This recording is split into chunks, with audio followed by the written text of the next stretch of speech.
the man who has been charged with the task of leading our common task, to win elections across the region next May and to bring us back in 2020 to serve in government.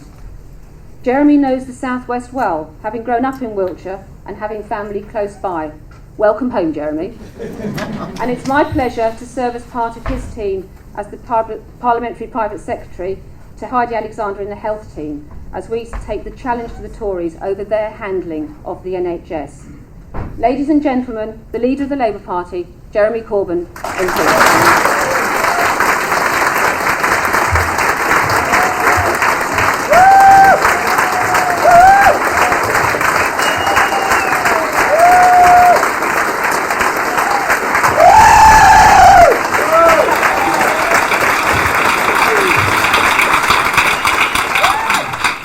Thank you very, very much for that wonderful, warm welcome. And thank you, Karen, for what you just said. And I want to say thank you to you for the work you do in the health team. And the health team is doing a great job in opposing what this government's doing. But it's also ensuring everybody understands the disaster of mental health in this country, and that we are absolutely determined to challenge that and end the discrimination against people suffering from mental health conditions and make it centre stage in our health team. Thank you very much for what you've said this morning. It's also great to be here at the Bristol Cricket Ground. What a background. I like cricket. And also being in the WG Grace room, who had a rather better beard than I do. But he was great as well.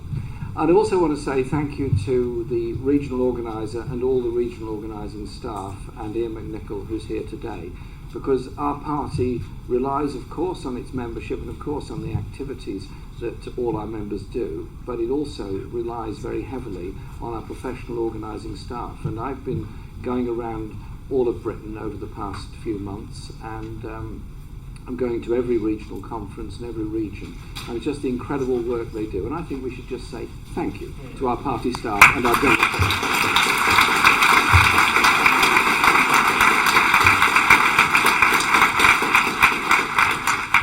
And I want to congratulate our new MPs in this region. Firstly, Thangam Debonair in Bristol West. She's going through a very tough time, and she sent a great message to the conference, and she's an incredible fighter, an incredible survivor. And I had a long chat with her last time I was here in Bristol, and the sheer warmth of the reception she got on the streets as we were walking around together with Marvin just shows how much people love and respect her. She's going to come back. She's going to come back stronger than ever. She needs our help and our support. Let's send her that message as loud as we can from here today.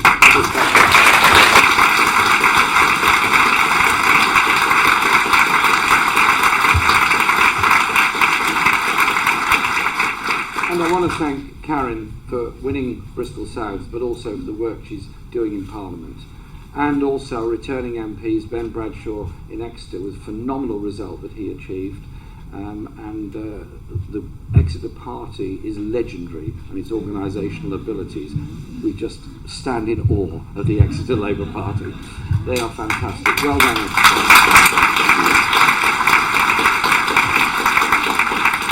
And also, big thanks to Kerry, the MP for Bristol East, Kerry McCarthy, who not only is a brilliant MP, but is also, of course, part of our team, part of our shadow cabinet, dealing with Department of Food and Rural Affairs, and I'm working closely with her, and she's a fantastic member of the shadow cabinet. Thank you, Kerry, for all the work that you do.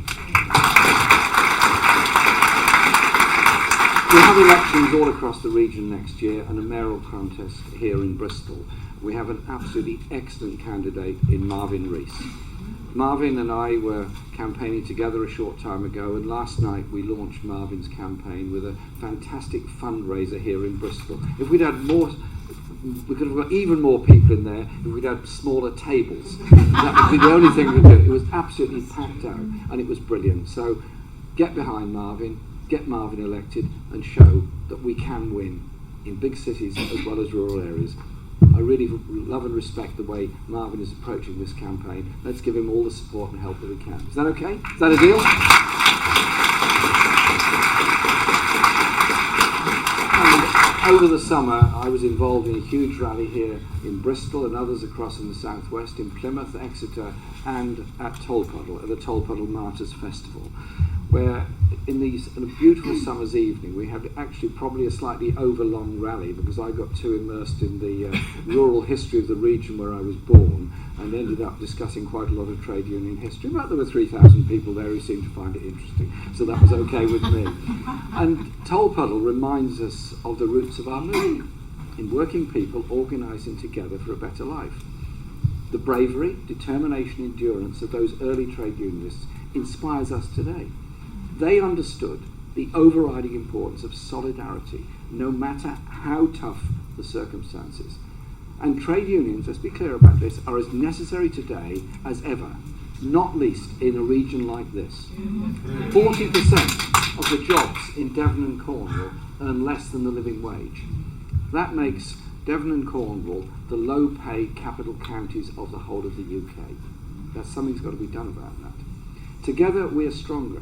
United we stand, divided we fall. These are not just slogans of the labour movement, but enduring truths for all of us, for all time.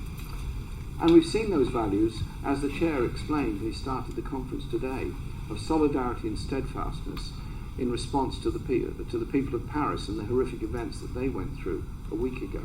Those attacks on civilians were indefensible and an outrage. The same goes for the recent atrocities in Beirut and Ankara and everywhere else. Those who planned and organised those mass killings must be brought to account. The attacks were also an attempt to break the unity of our communities. But look at the quiet heroism we've seen in Paris and other cities by emergency service workers and by people who refuse to be cowed or divided. That is an example to everyone. Let's stand by that example and admire them. Today, I want to use this as a chance of speaking to you for a bit and stand back and reflect on the huge changes that have taken place in Britain, in our politics and in our party, how we got here and the direction we now need to take. By any measure, this has been an extraordinary few months for all of us in the Labour Party and in British politics across the whole country.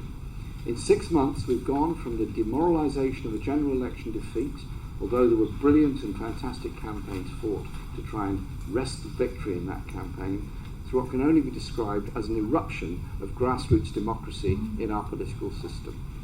2 months ago, that tide of people demanding a real political alternative delivered a landslide in the Labour leadership election. I am, of course, humbled by the huge support and mandate I've been given. It's been a roller coaster, no doubt about that, but I also know it's not about me personally. It's about a thirst for a different kind of politics, which I'm honoured to help give voice to.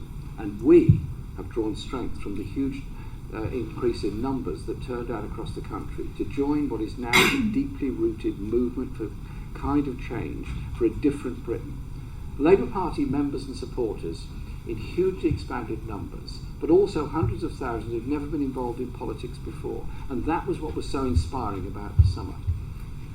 What seemed to come out of nowhere has certainly taken the powers that be by surprise. We know what's happened in the Labour Party, with deep roots. That's something that's been building up in this country and across the world for a lot of years. It's been a political rebirth. People are fed up with the so-called free market system that has delivered grotesque inequality, stagnating living standards for the many, calamitous foreign wars without end, and a political stitch-up which leaves the vast majority of people shut out of any power or any influence on their own lives.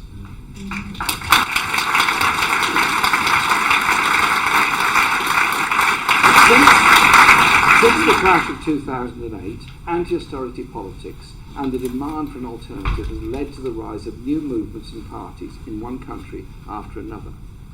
But in Britain, it's happened in the heart of traditional politics, in our party, the Labour Party, which is something we should all be actually very, very proud of, because it's exactly what Labour was founded for, to be the voice for the many of social justice, progressive change from the bottom up.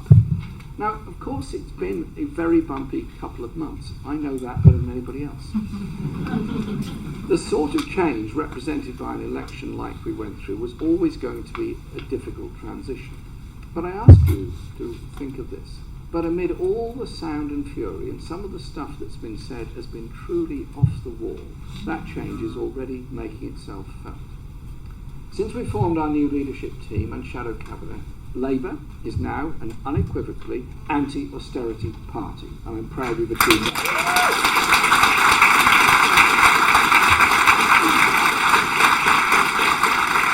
We already defeated George Osborne and the Tories over their swinging attacks on working families' tax credits. We did that in the House of Lords, and I thank all those colleagues in the House of Lords that turned out to defeat that dreadful tax credit proposal. Labour is now at last committed to bringing the railways back into public ownership, supported by the large majority of the British people. And I look forward to a Labour government that will improve the rail network all across the South West, including much higher quality services and lines southwest of Exeter rather than just ending at Exeter. The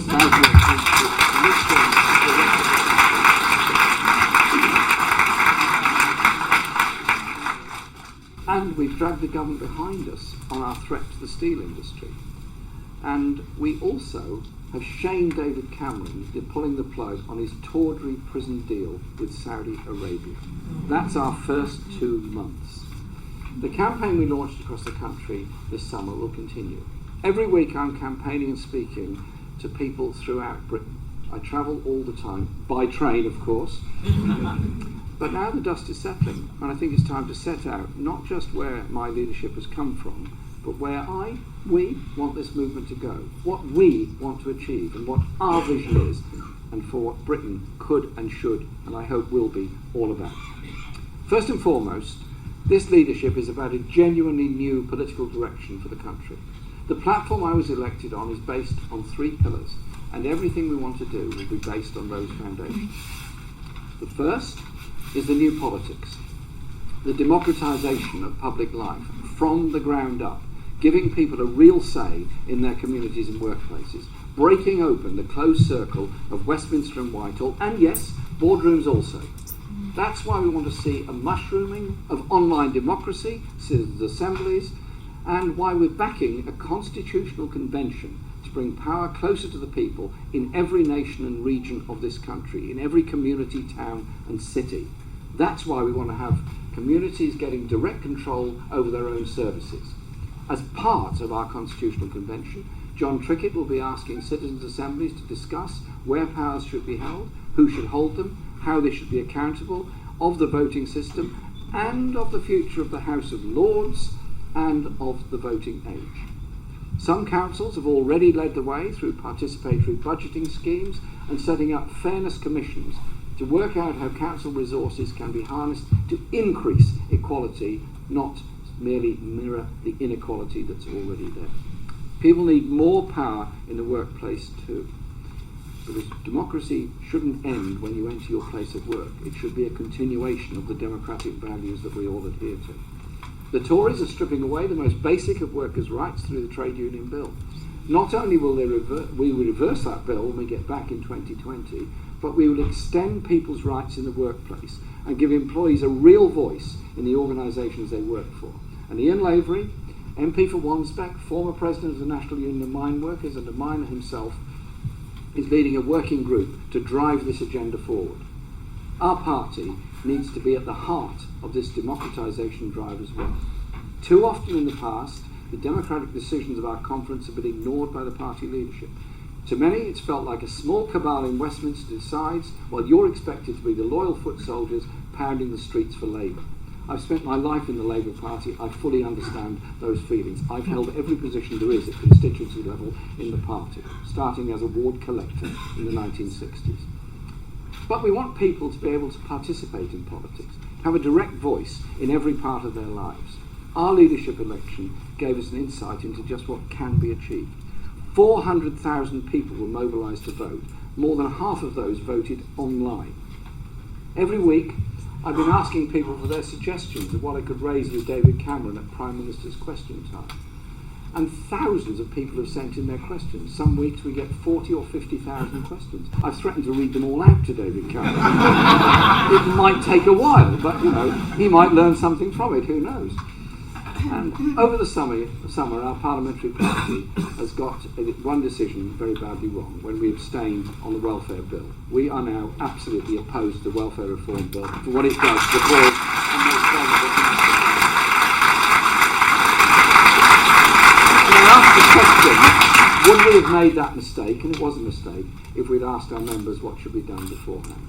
So why not think about it, giving members a chance to take part in indicative ballots on policy between annual conferences. Give our grassroots members and supporters a real say. People need to have that voice every day, all the time, so they're part of the general political debate. Political debate shouldn't be exclusively in Westminster and council chambers. We want to see this democratic revolution extend to our party, opening up decision making to the hundreds of thousands of new members and supporters that have joined us since May. This is an opportunity to remake our party as the real social movement organised and rooted in our communities. It's not, absolutely not, about fighting sectarian battles or settling political scores. It's about being open to the people we seek to represent, giving them a voice through our organisation and policy making, and drawing members into political action. Of course, this new politics, and I'm very serious about this, is also about open and respectful debate. All of my political life, I've stood for tolerance, debate, and democratic determination of policy. But I've also been elected to lead, to express aspirations and concerns of millions of people, hundreds of thousands of whom have given me this mandate. We owe it to them to unite and conduct our debates in a comradely and constructive way, all of us to live with the outcomes. It's about respecting democracy and also those who depend on us. I don't give out personal abuse to anybody. I don't want anybody to give personal abuse out to anybody else. Have a political debate by all means, but conduct it in a respectful and decent manner. That's my message to everybody.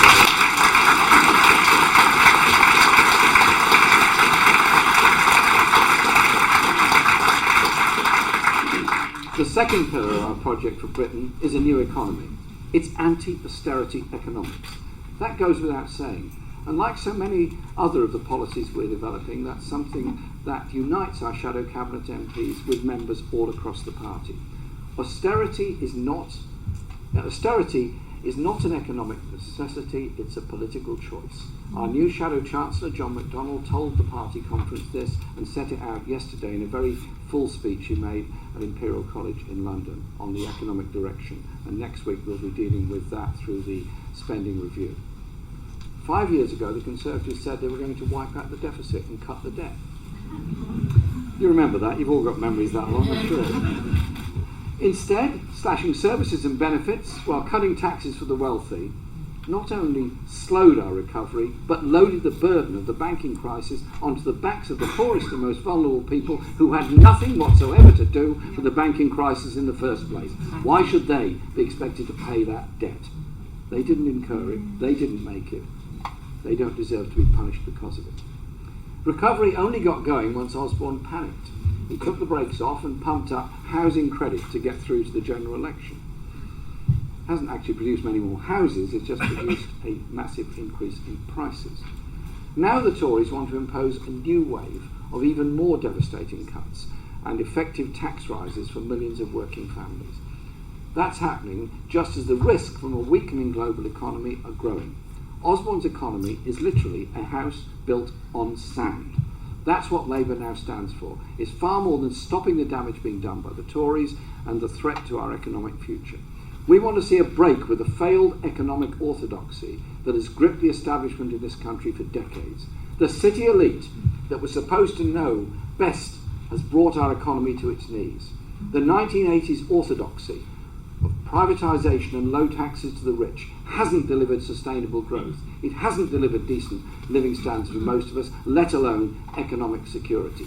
That model is how to run an economy is now well and truly broken, and we need to realise that. The results in Britain have been a lopsided and unstable economy, an explosion of insecure low-paid jobs, declining productivity, and stagnating or falling incomes for the majority. Our alternative will put public investment first. It will put science, technology, and the green industries of the future centre stage. We want to see the reindustrialisation of Britain for the digital age age, driven by a national investment bank as a motor for economic modernisation for the 21st century. Not the phony northern powerhouse of George Osborne's soundbites, but a real economic renaissance of the North, a renaissance based on investment infrastructure, transport, housing, technology that provides a solid return. We need the same here too in the southwest, investing, for example, in better rail services, which I mentioned, and improvements in all transport links across the whole of the region. A genuinely mixed economy of public enterprise and long-term business commitment that will provide the decent pay, jobs, housing, schools, health and social security for the future. An economy based on a new settlement with the corporate sector. And yes, that involves both rights and responsibilities. Labour will always distribute the rewards of growth more fairly. That's for sure. That's what we're about. But to deliver that growth and create that wealth in the first place demands profound changes in the way the economy is run. Change that puts the interests of the public and the workforce ahead of the short-term shareholder interests. Only an economy that is run for the real wealth creators, the technicians, designers, cleaners, supermarket and health workers, as well as entrepreneurs and the self-employed, puts them in the driving seat, is going to deliver prosperity for all in the future, not the few that the Tories work for. The third pillar of our vision for Britain is a different kind of foreign policy, based on a new and more independent relationship with the rest of the world. A relationship where war is absolutely a last resort. For the past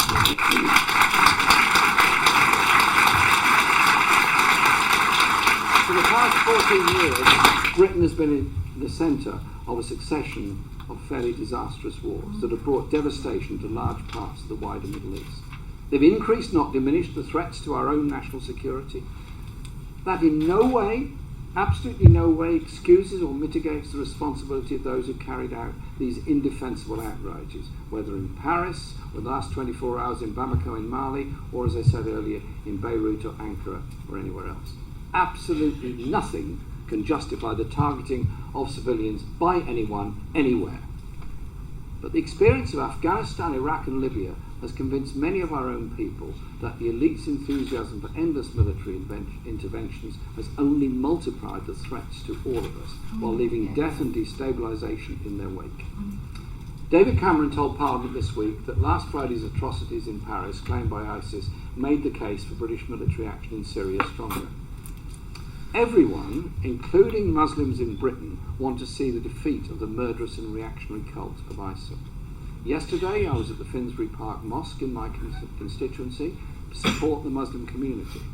And as I said in Parliament on Wednesday, in Prime Minister's Question Time, at times like this, all of us must stand more strongly than ever against anti-Semitism, Islamophobia, or racism in any form.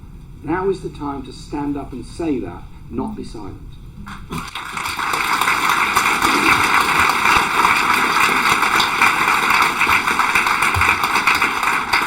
Labour will consider the proposals the government brings forward, including its response to the Foreign Affairs Select Committee report opposing British airstrikes in Syria.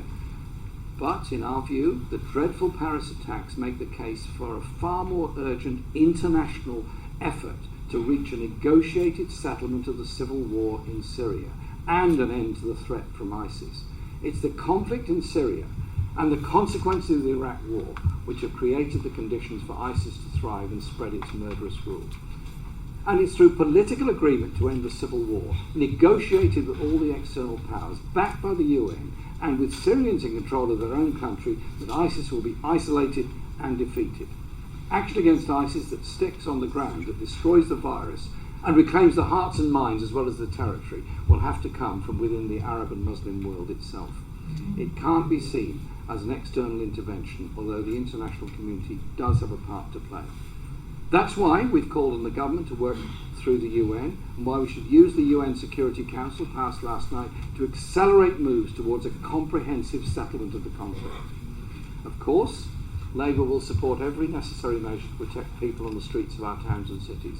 But it's vital, as I've said before, at a time of tragedy and outrage, not to be drawn into responses which feed a cycle of violence and hate.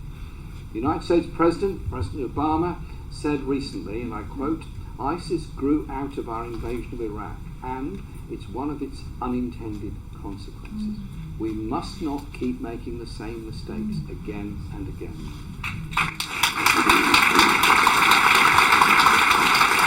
Let me make it clear, Labour will always stand up to any threat to this country and the people of this country. We're not going to leave British people or this country unprotected. But we do need a different approach to foreign policy that puts peace, justice and real security first. Our experience of 14 years of foreign wars has driven that home, that human rights are better protected through solidarity in universally accepted bodies such as the UN, rather than, what we've often done, arming dictatorships and pursuing unilateral military force. Engagement, dialogue and negotiation through the UN is not a cop-out. We're seeing the start of a process in Vienna that could pave the way for a settlement of the Syrian conflict and end the terrible refugee crisis and the plight of so many people on the borders of Europe, to whom we must hold out the hand of understanding, humanity and friendship, not the denigration that some of the media seem to be throwing at them at the present time. These are people, just like you, just like me, trying to survive in a very difficult world.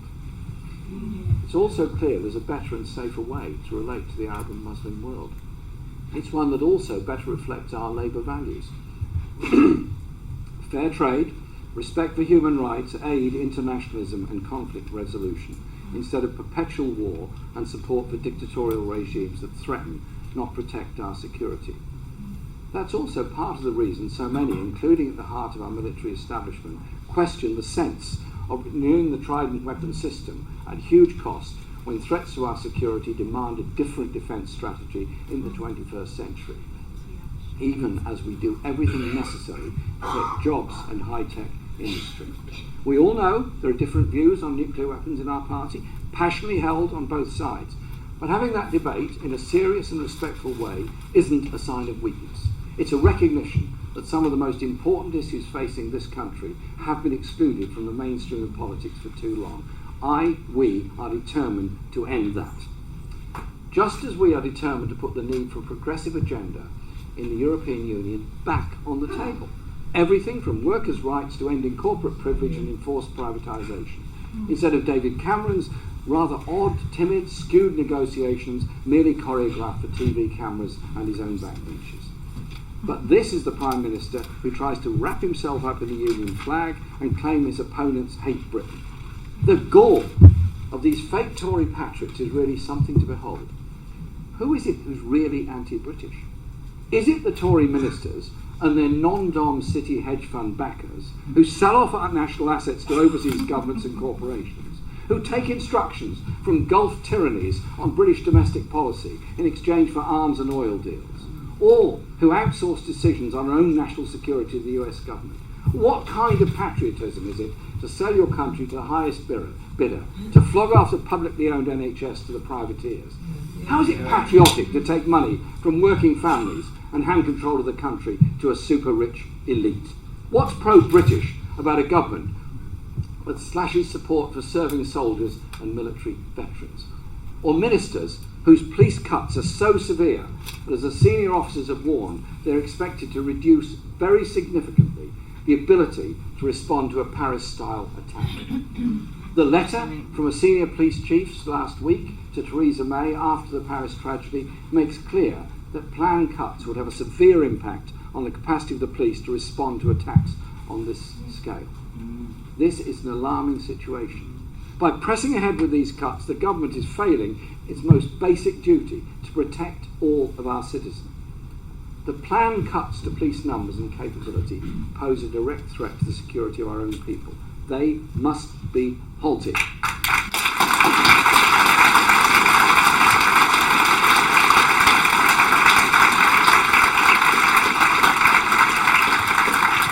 I've had discussions with Andy Burnham, our Shadow Home Secretary, and we want to make this very, very clear. After Paris, there must be no cuts in the police front line. That means no reduction in numbers, essential equipment or helicopter support. Simply to press ahead with these cuts would be gambling with the safety of the people of this country. So, we, the Labour Party, are taking no lectures on patriotism from the Conservatives, the political wing of the hedge funds and the bankers. How dare Cameron's Conservatives defend and speak for them? Because we stand for the greatest traditions of this country, the suffragettes and the trade unions, the Britain of Mary Wollstonecraft, Shelley, Alan Turing, the Beatles, all those great popular traditions, and perhaps our finest Olympian, a Somalian refugee, Mo Farah, who has the added advantage of being an Arsenal supporter.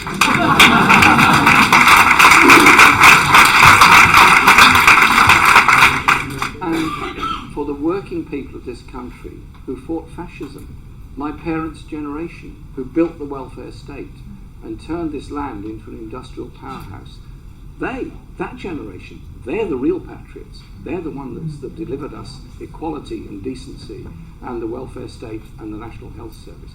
We should admire and thank them for what they did.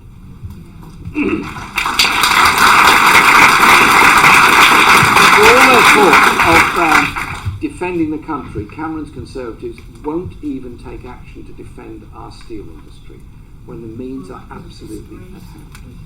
I say this, a job in Scunthorpe in the steelworks is as good as a job in the City of London.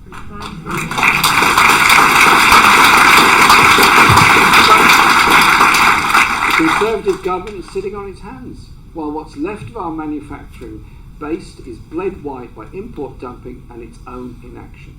We need Cameron and Osborne to act as decisively in 2015 as Gordon Brown did in 2008 when the Labour government took over the Royal Bank of Scotland and Lloyds to prevent economic collapse. Why didn't Cameron's government help with high energy costs without awaiting approval from Brussels, or cut the business rates the industry pays, which are much higher than anywhere else in Europe? And what about an industrial strategy to build a modern manufacturing base? If the Italian government can take a public stake to maintain their steel industry, so can we.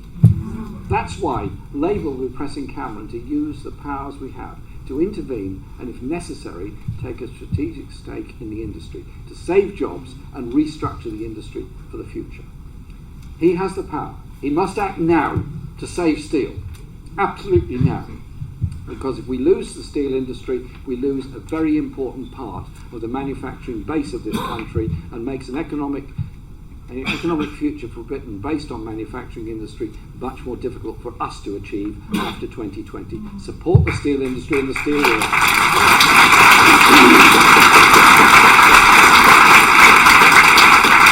The Tories won in May on the lowest ever share of the vote for a parliamentary majority, just 37% of those who voted and less than a quarter of those that were eligible to vote. That's no landslide by anybody's book.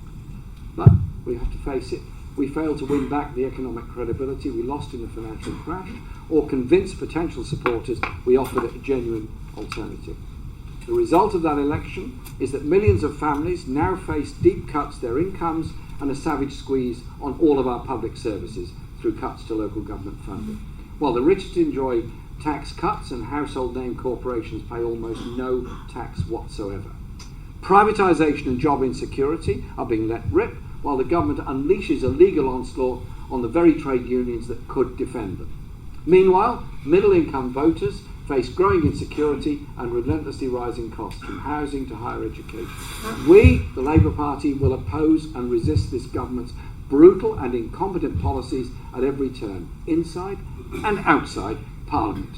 We'll base our campaigns on the commitment and enthusiasm of the hundreds of thousands who have been drawn into Labour politics following the leadership election. But at every stage, starting with the by-election in Oldham, we will be focused on how to build the support to win elections in every community and every part of the country, laying the ground to win back power for Labour in 2020. In May, the votes we needed to win fragmented in all parts of the country, while millions of our potential voters stayed at home. Many didn't believe we offered the alternative they wanted. Some of our supporters were even drawn to UKIP. But even if UKIP won't build your home, find a school for your kids, or protect your NHS, they have their unique selling point. They will always find somebody else to blame.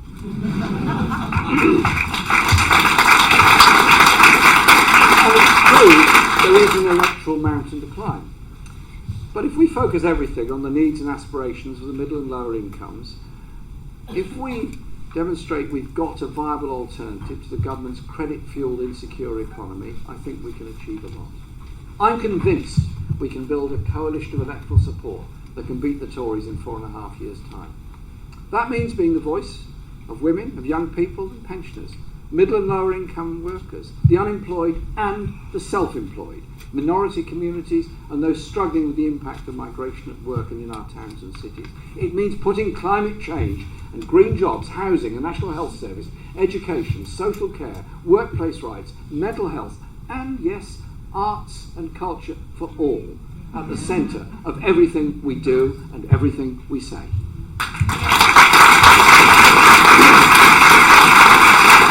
There is a golden thread that runs through Labour's history, and it's the struggle for equality. The rampant inequality has become the great scandal of our time, sapping the potential of our society, tearing at its very fabric.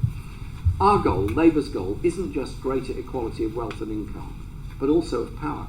Our aim could not be more ambitious.